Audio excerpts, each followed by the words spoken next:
The Edo State government has ordered a full investigation into an incident which occurred at Rongtai Industrial Hub in Benin City following the death of a staff member, which resulted in an uproar leading to assault of law enforcement officers and destruction of properties worth millions of naira. Truck drivers who was going to dispose of refuse was driving through to Newport, but he had an accident and fell into the ditch on the other side. And when that happened, immediately happened, he lost his life. And then they needed to take the corpse to the morgue. And so they mobilized because they tried to help to rescue him, but it wasn't easy because the tractor fell on him. And so they brought a bigger machine to him. So by the time they brought him, I was already.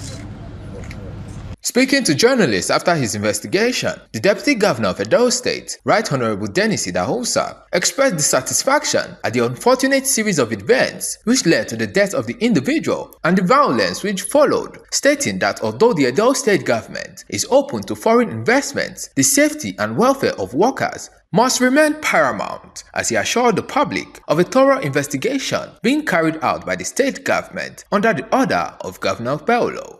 First, let me thank the Executive Governor of Edo State who decided to instruct me to come and ascertain the level of destruction and damage in this facility.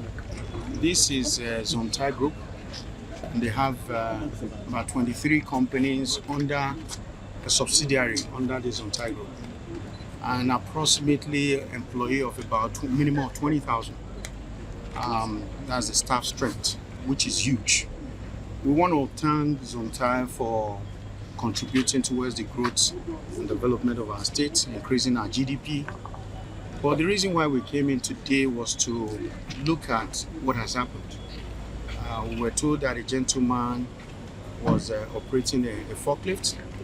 Unfortunately, he lost his life in the process. So we went to the site to see what actually happened. And there are a lot of concerns that were raised.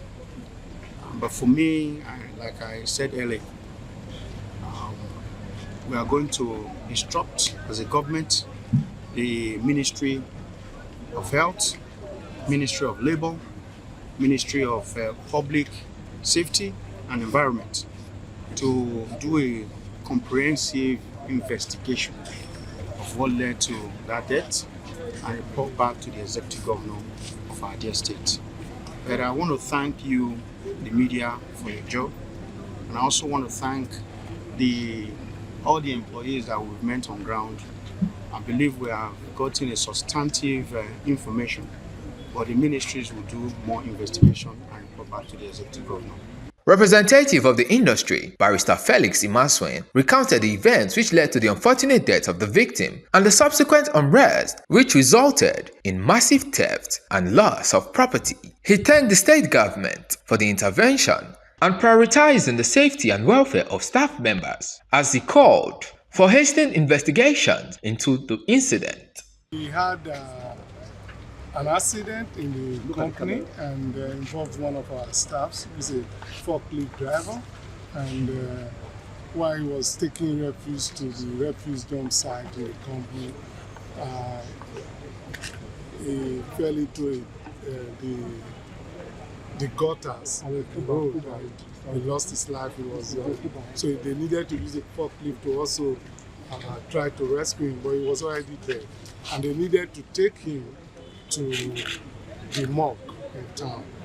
And on their way, some persons accosted them and said no, they can't take it. They had to bring back the corpse back to the company gate.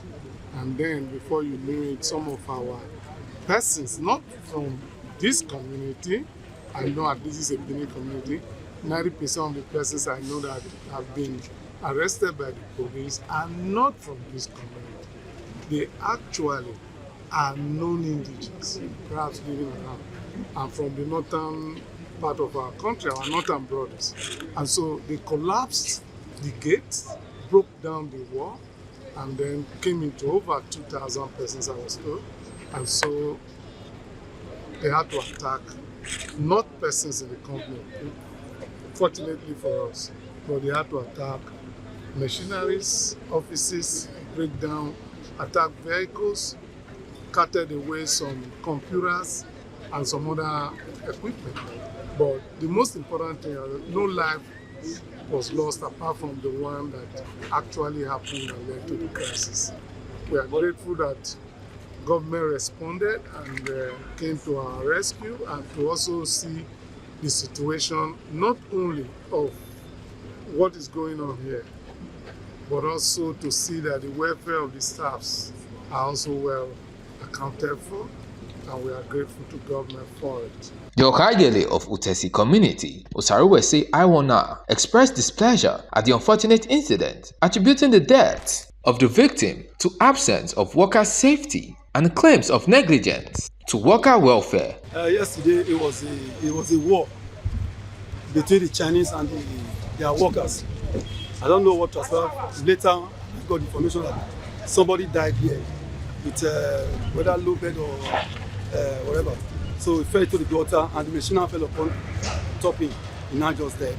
Then Chinese order one of the healers to wrap it like a dustbin and put in the back of the healers.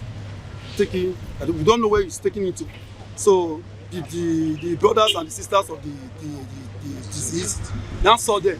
They now blocked them. Say they carry nowhere. At least they're supposed to have security, like police or soldier, to escort them to the mortuary.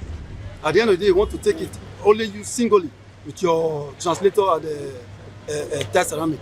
So that is the reason why that crisis just happened. So many things we are lacking here because these people, they are just taking everybody, including the staff here. They take everybody as a slave.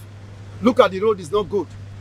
We are talking about the center they didn't build, the school they promised they didn't build, the market they didn't build. So many things. Even Chinese Academy they said they want to build for us, nothing they done.